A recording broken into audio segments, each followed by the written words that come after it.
ওই দূরে থেকে যদি তারা ওই বিভিন্ন ধরনের কি বলে বক্তব্য দিচ্ছেই দিচ্ছে, যদি তাদের এত সাহস থাকে তো দেশে এসে তো দিত। যারা পালায় আছে অন্য জায়গায়, ওখান থেকে তো পালায় আছে, চোর তো অনেক কিছু বলতে পারে, তারা পালায় আছে, পালায় ওখান থেকে বলতেছে, তাদেরটা কেউ শঙ্কিত হবে নাকি? বিদেশে পালিয়ে থাকা অনেকেই নির্বাচন বানচালের হুমকি দিচ্ছে। তাদের উদ্দেশ্যে স্বরাষ্ট্র উপদেষ্টা লেফটেন্যান্ট জেনারেল মোহাম্মদ জাহাঙ্গীর আলম চৌধুরী বলেছেন, যদি তাদের এত সাহস থাকত তাহলে দেশে এসে বক্তব্য দিত। যারা পালিয়ে আছে অন্য জায়গায়, সেখান থেকে তো পালিয়ে চোর অনেক কিছু বলতে পারে।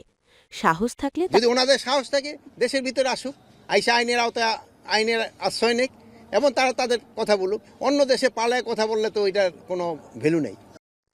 বুধবার ১৪ জানুয়ারি দুপুরে সাতকানিয়ার বায়তুল ইজ্জাতে বিজিবি ট্রেনিং সেন্টারের সমাপনী কুচকাওয়াজ শেষে সাংবাদিকদের প্রশ্নের জবাবে তিনি কথা বলেন।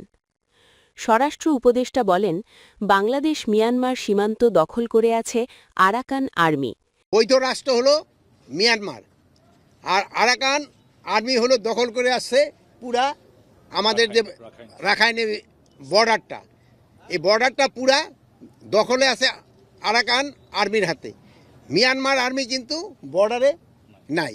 এই জন্য আমাদের একটা তো সমস্যা ডেফিনেটলি হচ্ছে, বাট আমাদের যোগাযোগ হলো মিয়ানমার সরকারের সাথে। এতে আমাদের সমস্যা সৃষ্টি হচ্ছে। আমাদের মিয়ানমার সরকারের সাথে যোগাযোগ আছে।